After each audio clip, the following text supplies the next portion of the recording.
Alhamdulillah, assalatu wassalamu ala rasulillah. İnşallah Manhaj-ı Salik'in kitabına sabak uzunlatабыз. Өткөнкү сабакта дарат алуунун жолуну окуп өткөнбүз. Бул сабакта ошол эле бөлүмдүн уландысы масыга мас тартуу жана ошого окшогон нерселерге мас тартуу жөнүндө окуйбуз. Бул алым айтып жатат: фаслун бөлүм. فإن كان عليه خفان ونحوهما مسح عليهما إن شاء. Эгерде дарат алуучунун эки бутунда масысы болгон болсо, же болбосо ошо масыга окшогон нерселер болсо, эгер кааласа ага мас тартат деди. Биринчи айтты, эгерде масысы болсо деп. Араб тилинде масы деп, хуф деп териден болгонго айтылат. Жана ошого окшогон нерселер деди. Ошого окшогон нерселер не ал? Пайпак, жаурап кирет. Жаурап деп араб тилинде жүндөн же болбосо чүпүрөктөн болгонго айтылат. Ал эми хуф деп болсо масыга айтылат. Эми ошол териден болгон хуфка масыга мас тартса болот экендигине далил. Биринчиден Сунан Тирмизи жана Насаиде келген хадисте Сафван ибн Ассал деген сахаба риваят кылат. كان النبي صلى الله عليه وسلم يأمرنا إذا كنا سفرا ألا ننزع خفافنا 3 أيام ولياليهن إلا من جنابة لكن من غائط وبول ونوم. Peygamberimiz sallallahu aleyhi ve sellem biz safarda bolgonubuzda масыларыбызды 3 күн 3 түн чечпей мас тартууга буйруйт эле. Эгерде даратыбыз уктап же болбосо чоң же кичинекей зара кылып даратыбыз сынган болсо, ошо 3 күн 3 түн ошого масыларга мас тартууга буйруйт эле. Бирок жунуп болгон болсок, анда чечип жуунууга буйруйт эле дейт. Кусул кылыш үчүн чечип жуунуш керек. Бул биринчи далил. Экинчи далил, масыга мас тартса болот экендигине алымдардын арасында ижма түзүлгөн. Алымдардын арасында эч бир талаш жок. Бардык алымдар масыга териден болгонго мас тартса болот деп айтышат. Ал эми жаурапка териден эмес, жүндөн же болбосо чүпүрөктөн тигилген байпакка мас тартууга далил. Буга алымдар айтат, эч бир сахих хадис келген эмес деп. Бирок сахабалардан фатва келген.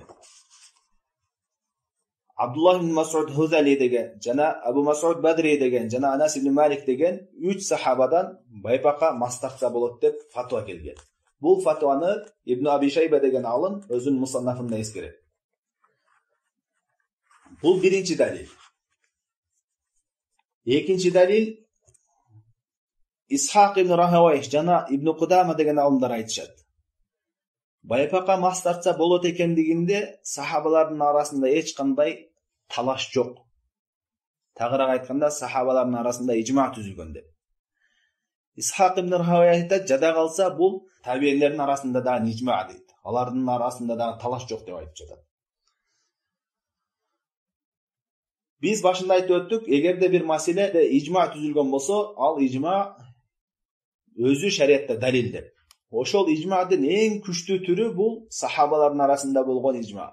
Андан кийин табиилердин арасында болгон ижма. Бул байпакка мас тартса болот экендигинде ошол сахабалар жана табиилердин арасында ижма дейт. Демек, бул жөнүндөгү талаш кийинки келген табиилерден кийинки келген алымдардын арасында чыккан талаш. Биз талаш маселелерде эгерде ижма тапкан болсок, сахабалардын фатвасын тапкан болсок, алардын ижмаын тапкан болсок, ошолорго амал кылышыбыз керек. Демек, байпакка мас тартса болот экендигине эки далил. Биринчиси болсо 3 сахабадан фатва жана экинчиси ошо сахабалардын ижмаы жана табиилердин ижмаы. Андан кийинки маселе, алымдар шариатта ушундай эскеришет, эреже. Шариат масыга же болбосо байпакка мас тартууга буйруганда жалпы эле эскерди. Масыңарга деп эскерди. Жана ошондой эле байпактарга деп. Ал жерде эч кандай бир сыфаттарды шарт кылган жок. Мындай сыфаттагы масыга тарткыла же болбосо мындай сыфаттагы байпакка мас тарткыла деп эч кандай шарт кылган жок. Бул жерде негиздүү эреже бар. Ал эреже кандай? Кайсы бир бутки масы деп аталган болсо же болбосо байпак деп аталган болсо, анын баарына мас тартса болот. Эми ошол мас тарткан масыга же болбосо байпакка кандайдыр бир сыпатты шарт кылыш үчүн сөзсүз түрдө шарияттан далил керек. Анткени шарттар далил менен гана шарт болот. Эгерде далил жок болсо, ал шарт туура эмес болот. Биз иншалла бул китепти окуганда бул алым кээ бир шарттарын эскерет. Башка алымдар дагы көптөгөн шарттарды эскеришкен, көптөгөн сыпаттарды шарт кылышкан. Бирок биз ошол шарттарды карайбыз. Эгерде далил бар болгон болсо, анда ошол шарт туура болот. Эгерде ага туура далил жок болгон болсо, анда ал шарт туура эмес болот. Андан кийин бул алым айтты: "Масах алейхима инша", эгерде кааласа масх тартат деп. Бул жерде бир маселе бар. Мас тарткан жакшыбы же болбосо жууган жакшыбы деп. Алымдар айтышат, кээ бир алымдар жууган жакшы, кээ бир алымдар эгерде бутунда массыз болсо анда мас тарткан жакшы деп айтышат. Бул талаш маселе. Бирок Аллаху алам жууган бул жакшыраак. Эмне себептен дегенде, биринчиден биз жууга буйрулганбыз. Бул негиз. Ал эми мас тартуу болбосо, ошо жуугандын ордуна өтө турган нерсе. Негизи жуулууга буйрулганбыз. Экинчиден, бутту жууга өзүнчө фазилет, артыкчылыктар келген. Сахih Муслимде Абу Хурайра радhiyallahu anh риваят кылган хадисте Пайгамбар саллаллаху алейхи ва саллям айтат: "Фа иза гасла риджлайхи хараджат куллу хатиатин машатха риджлаху ма'ал ма ва ма'a ахир катрал ма". Эгерде бу эки бутуну жууган болгон болсо, анда буту менен басып кылган баардык катачылык күнөөлөрү ошо бутундагы акыркы сун тамчылары менен чыгып кетет деп атат. Бул деген ушул жуудагы өзүнчө фазилети. Бул мас тартсаң бул фазилет жок болот. Ошон үчүн жууган жакшыраак деп айтат. Ошондой эле Абу Айюб Ансари деген сахабадан келет, ал айтат: "Хубби би илайял вуду". Мага ушу бутумду жууган жагымдуураак, сүйкүмдүүраак деп. Эгерде сахабалардан келген болсо, ал сахабалардын кылгандары дагы шариятта далил болот. Ошон үчүн байпак болсун, масы болсун, эгерде оорчулук, машакат жок болсо, жууп, чечип жууган ошол жакшыраак. Бул алмайтты: "Яуман ва лайлатин лил муқим ва саласат айямин би лаялихин лил мусафир". Эми муқим адам, мусафир эмес, бир жерде туруктуу болгон адам бир күн, бир түн мас тартат. 24 саат. Ал эми мусафир болгон болсо, ал 3 күн, 3 түн, 3 сутка мас тартат деди. Буга далил Сахih Муслимде келген хадисте Ali radhiyallahu anh риваят кылат: "Жа'ала Расулуллах саллаллаху алейхи ва саллям саласата айям ва лаялихин лил мусафир ва яуман ва лайлатан лил муқим". Ali radhiyallahu anh айтып жатат: Пайгамбарыбыз саллаллаху алейхи ва саллям мас тартууну муқим адамга бир күн, бир түнгө уруксат берди, ал эми мусафирга болсо 3 күн, 3 түнгө чейин уруксат берди деп айтты. Бул жерде алымдар бир маселе эскеришет.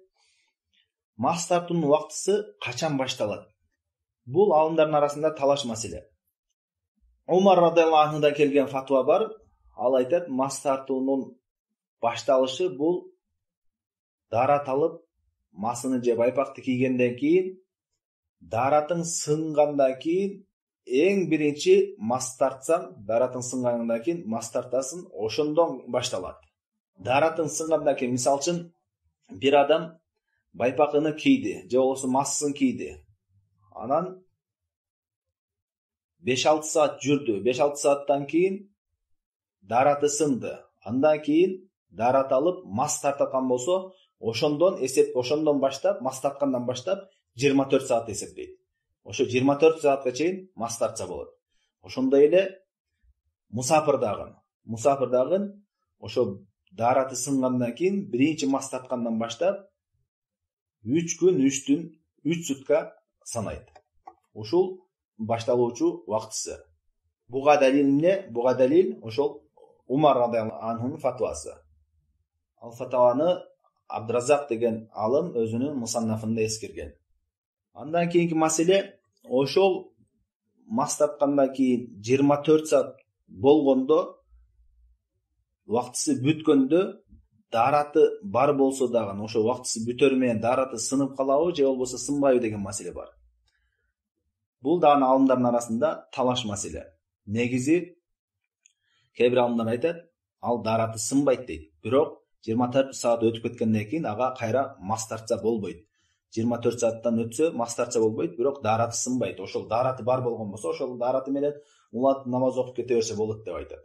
Анткени дараты сынат деп айтыш үчүн ага далил керек дейт. Ага эч бир далил жок деп айтышат. Аллаху алам. Андан кийин бул алым айтып жатат: "Бишарт ан ялбасахума ала таharatин." Эми шарттарын эскерип баштады мас тартуунун. Биринчи шарты эмне? Аны толук дарат алгандан кийин кийиш керек dedi. Эгерде даратың жок эле байпак же масыны кийип алган болсоң, ага мас тартсаң болбойт. Дарат алгандан кийин кийген болсоң, ошондо мас тартсаң болот. Буга далил эмне? Мугайра ибн Шуба деген сахаба айтат: "Кунту ма'ан наби саллаллаху алейхи ва саллям фи сафарин." Пайгамбар саллаллаху алейхи ва саллям сапарда болдум дейт. "Фа ахвайту ли аз'a кhuffayhi." Анын дарат алганда масысын чечүүгө аракет кылдым дейт. Ошондо пайгамбарыбыз айтты: "Дa'хума fa inni adkhaltuhuma tahiratayn famasaha alayhima." Чечпей эле кой, мен анткени мен буларды дарат алгандан кийин кийгемин деп, анан ага мас тартты. Бул хадис Бухари Муслимде келген. Бул жерде пайгамбар саллаллаху алейхи ва саллям айтып жатат: "Мен дарат алгандан кийин кийгемин" деп. Бул ошол толук дарат алгандан кийин, ошондон кийин кийсе, ошого мас тартыш керек экендигине далил болот. Андан кийин айтып жатат: "Вала ямсахума илля фил хадасил асгар." Экинчи шарты, мас тартканда кичинекей даратсыздыкта гана мас тартат. Ал эми жунуп болуп калган болсо, гусул кылыш керек болсо, анда ага мас тартса болбойт. Анда жуунуш керек. Анткени эмне себептен? Анткени дененин бардык мүчөсүнө суу тийгизүү бул гусулда важип, фарз. Гусулдун фарыздарынан. Даратта болсо мас тартуу уруксат берилет. Демек, кичинекей даратсыздыкта гана мас тартууга уруксат берилет. Бул алым эми ушул эки шартты эскерди. Башка алымдар дагы башка шарттарды эскеришет. Ошол шарттардан байпак өтө жука болбош керек деп айтышат. Калың болуш керек. Өтө жука дегенде денени сыпаттап көргөзө тургандай өтө жука болбош керек деп айтышат. Биз башында айтып өттүк, масы болсун, байпак болсун, кандайдыр бир сыпатты шарт кылыш үчүн ага далил керек деп. Эми өтө жука болбошко кандай далил дегенде, буга Касани деген алым ижма эскерген. Бул алымдардын арасында талаш жок, алымдардын арасында ижма түзүлгөн дейт. Өтө жука болбош керек деген. Бул шарт дешет.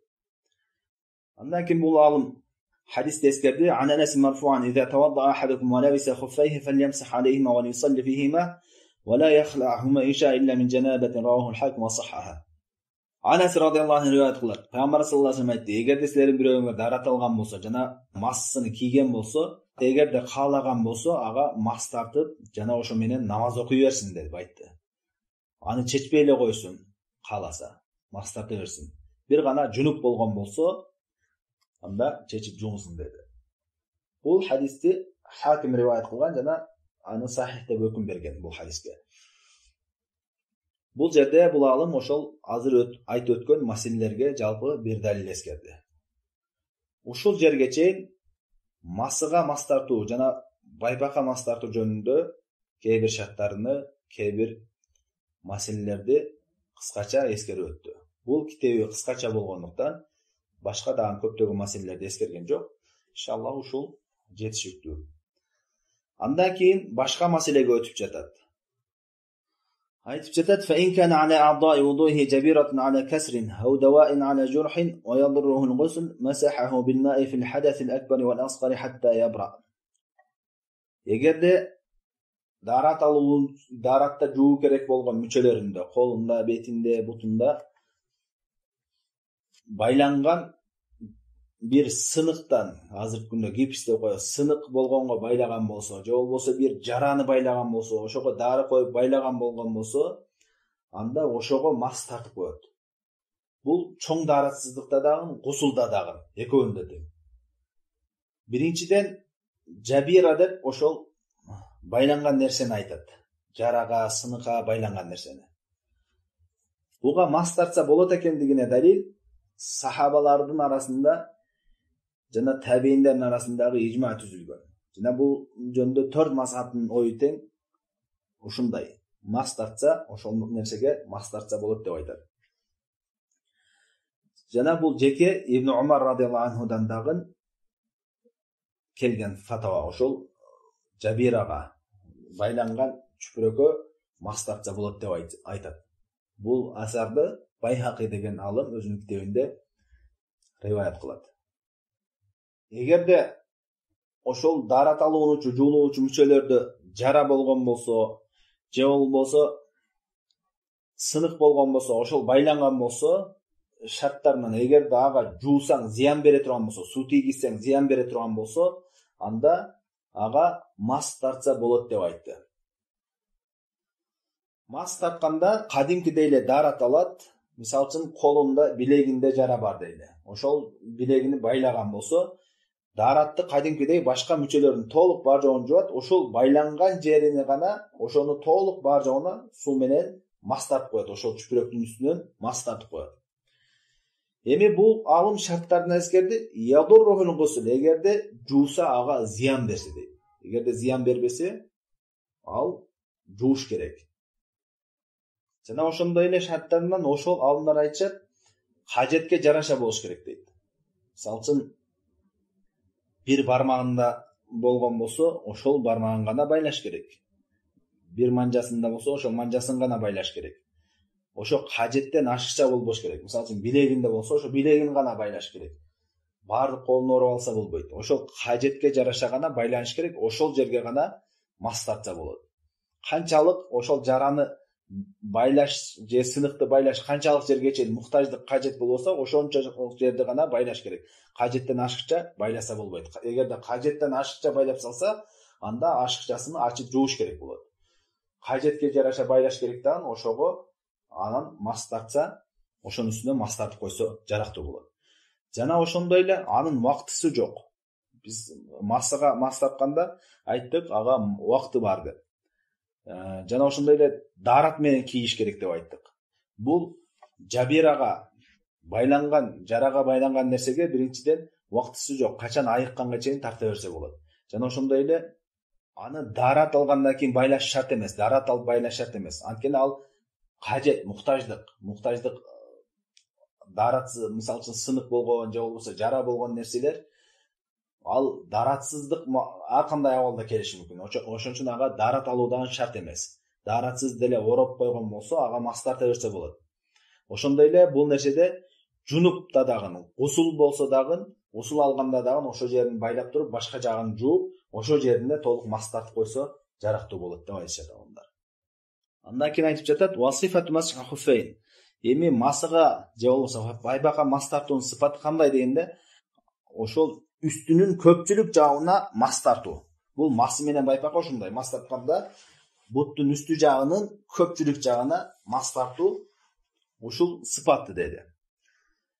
Ва аммал жабира, ал эми жабира жанакы жарага байланган нерсеге кандай мас тартат дегенде, фаямсаху аля жамиихиа, анын баарына мас тартат, баардык жагына. Үстү жагына гана мас тартып койсо болбойт.